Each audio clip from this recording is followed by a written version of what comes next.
मराठी भाषेवर वाढत्या हिंदी सक्ती विरोधात निफाड शहरात जोरदार आंदोलन करण्यात आले। माजी आमदार अनिल कदम यांच्या नेतृत्वाखाली विविध पक्षांचे मराठी प्रेमी कार्यकर्ते एकत्र येत शासकीय आदेशाची होळी करून महाराष्ट्र सरकारचा तीव्र निषेध नोंदवण्यात आला। या आंदोलनात ज्येष्ठ नेते भास्कर नाना बनकर, शिवसेना उद्धव बाळासाहेब ठाकरे, जिल्हा प्रमुख नितीन दादा आहेर, दिगंबर नाना गीते, वैशालीताई कदम, विक्रमदादा रंधवे, खंडू बोडके पाटील यांच्यासह इतर सर्वपक्षीय कार्यकर्त्यांनी भाग घेतला।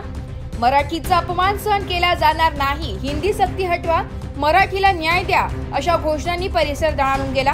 आंदोलनादरम्यान शिवसेना, काँग्रेस, राष्ट्रवादी काँग्रेस, शरद पवार गट, मनसे या पक्षांचे पदाधिकारी आणि कार्यकर्ते मोठ्या संख्येने उपस्थित होते। मराठी भाषेवरील प्रेम आणि अस्मितेच्या भावनेने प्रेरित होऊन अनेक मराठी प्रेमी नागरिकांनीही आंदोलनात सक्रिय सहभाग घेतला। आंदोलनकर्त्यांनी शासकीय जिहाची होळी करत महाराष्ट्र सरकारचा निषेध केलाय आणि निफाड पोलीस स्टेशनमध्ये निवेदनही दिले।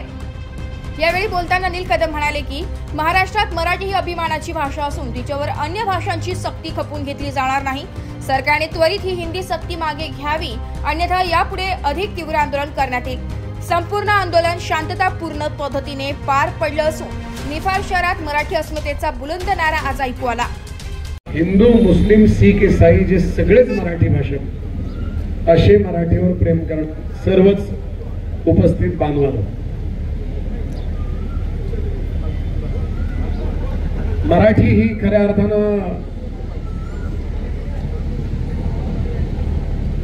इंडो आर्यन समूहातील महत्वाची भाषा म्हणून संत तुकाराम, संत ज्ञानेश्वर यांच्या लेखणीतनं समृद्ध झाले मराठी। त्या मराठीचं जतन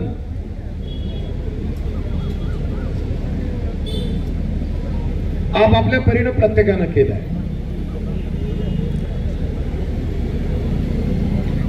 महाराष्ट्राचा एक इतिहास आहे,